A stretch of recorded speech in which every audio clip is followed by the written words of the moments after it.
In a small, quiet town in Africa, nestled between rolling hills, life was predictable and slow. That is, until one day, when a stranger arrived, bringing with him a change that no one could have anticipated. The stranger introduced himself as Chinedu. With a smile that could melt hearts and a voice as smooth as honey, he quickly became the talk of the town. The women, in particular, couldn't help but be drawn to his charm. Chinedu seemed to have a special way with words. Each woman who spoke with him felt as if she were the only person in the world. Whether it was a compliment, a kind gesture, or a shared laugh, Chinedu knew how to make an impression. Soon, the whole town was buzzing with talk of this enigmatic stranger. But as Chinedu's influence over the women grew, so did the unease among the men of the town. Husbands, brothers, and fathers began to notice how their wives, sisters, and daughters were becoming enamored with this stranger. Whispers of jealousy and suspicion began to spread. What the town didn't know was that Chinedu had a secret. He wasn't just here by chance. Chinedu had returned to the town of his birth with a mission. His charm and warmth were not just tools to win hearts, they were weapons in a carefully planned scheme of revenge. Years ago, Chinedu's mother had been abandoned by a man who promised her the world. That man was a respected elder in the town, who secretly fathered many children with different women, leaving them all to fend for themselves. Chinedu had grown up with nothing but his mother's stories of betrayal and heartache. Now he was back to make sure that the man who had caused so much pain would finally pay. Chinedu began to weave his web. He flattered the women, making each one feel special, while subtly gathering information.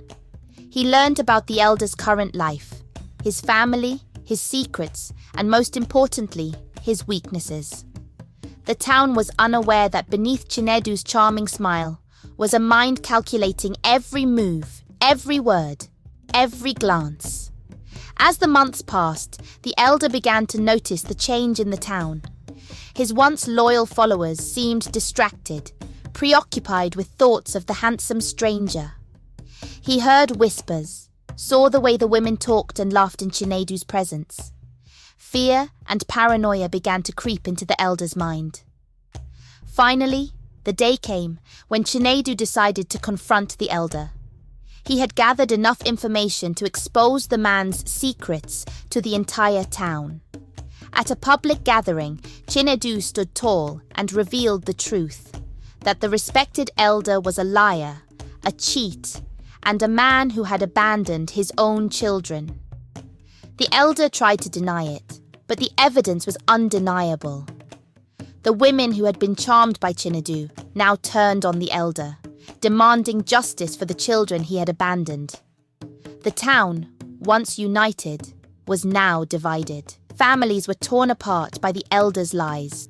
But Chinedu's plan didn't end with exposing the elder. Chinedu met with a group of townspeople in secret.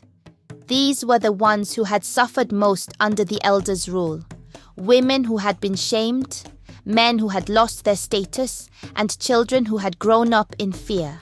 Chinedu revealed what he had discovered, the elder's secret crimes that went far beyond simple corruption. He had used his position to manipulate and control, forcing the townspeople into impossible situations.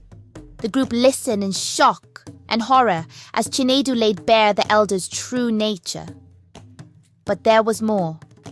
Chinedu had uncovered the elder's hidden wealth, stashed away in secret locations throughout the town. This wealth had been taken from the very people now suffering in silence. The plan was simple: reclaim what was theirs and redistribute it among those who had been wronged. The next day, the group quietly spread the word among trusted villagers. Soon, whispers of rebellion spread like wildfire through the town. The elder, still oblivious to the storm brewing against him, continued his daily routines, unaware that his days of power were numbered. The time for action arrived. The townspeople, led by Chinedu, confronted the elder in the town square.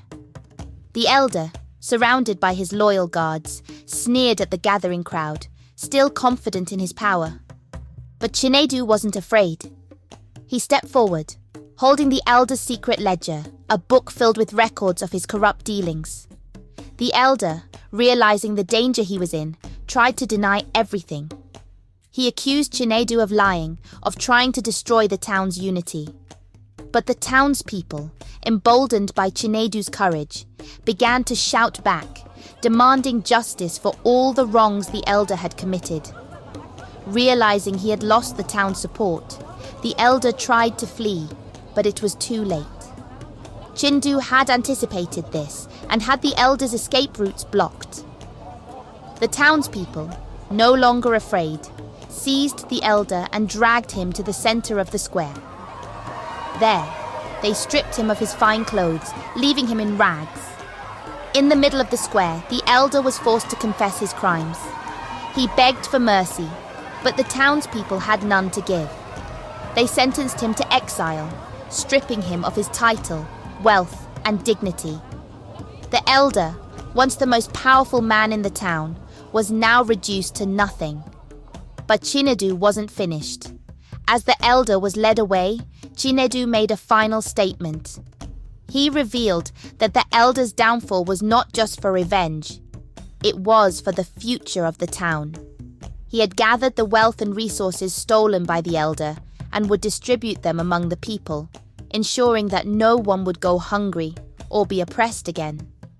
With the elder gone and the town's wealth returned to its rightful owners, the town began to rebuild. The spirit of unity and justice that Chinedu had ignited would live on, ensuring that the town would never again fall under the control of a corrupt leader. And as for Chinedu, he disappeared as mysteriously as he had arrived, leaving behind a legacy that would be remembered for generations. This is just one of the many tales that lie hidden in the shadows. If you want to hear more stories like this, subscribe to African Mystic Folktales.